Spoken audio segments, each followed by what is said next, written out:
Our big local story of the day to top political news. Tonight we're joined once again by talk show host Enid Goldstein, and facing off against her, filling in for Phil Cowan, is Republican strategist Kevin Spillane. We'd like to thank you both for joining us tonight. Thank you. Let's begin with Blackwater. Several investigations are underway because that firm that provides security in Iraq is accused in the deaths of Iraqi civilians.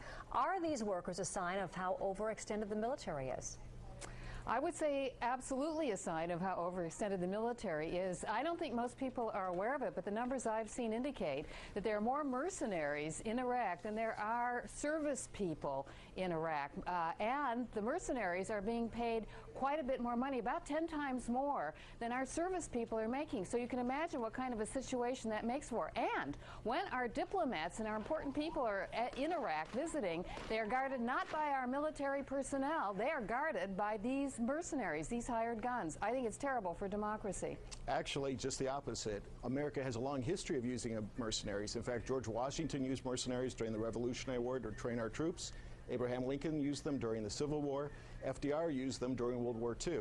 So there's actually a proud tradition in American military history. If mercenaries were used, Kevin, they were not used in the numbers that they are being used here. And this is a backdoor way of avoiding the draft. They have, not at all. In fact, we should be grateful that they're over there because, frankly, they are supplementing what American military troops are doing. They're causing problems. They're unregulated. When this thing came up, even if they're necessary. They've been there for 4.5 years. It doesn't matter. There's nobody regulating them. There's very little oversight. They actually are regulated by their contract. It's a black eye against them, even if they are necessary. As you point out, it's been going on in all the wars. But let's move on to Saddam Hussein. Allegedly, the president could have avoided the Iraqi war by paying off Saddam Hussein. What do you think, Kevin? Could he have? Well, it's a fun what if. Saddam Hussein doesn't exactly have a great history of keeping his word. So in the hindsight of 4.5 years, it would have been nice to think we could have paid him $1 billion and have him go away.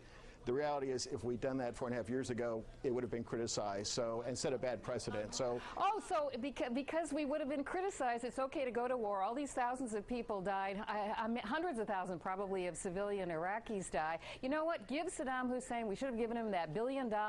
He could have gone to Switzerland and consorted with his Viagra, his Frank Sinatra collection, his hair dye, and then we could have dispatched Mossad or somebody. But at that point, there was still an issue of weapons of mass destruction, and that came into play in this deal, as I understand it.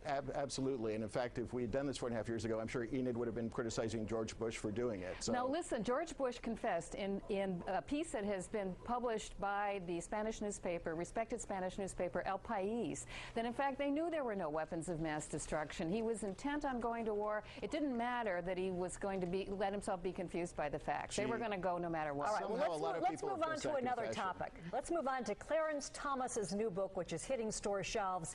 He breaks his silence for the first time in 16 years about Anita Hill, calling her a mediocre employee who was just used by political opponents. Your thoughts? Oh, look who's talking about mediocrity, Clarence Thomas. I mean, David Brock, who is now sworn off, he described Anita Hill as a little bit nutty, a little bit slutty. 3 other people came forward to corroborate what Anita Hill had to say. And has Clarence Thomas distinguished himself? He had the lowest, he had no real Bar Association approval rating for this job.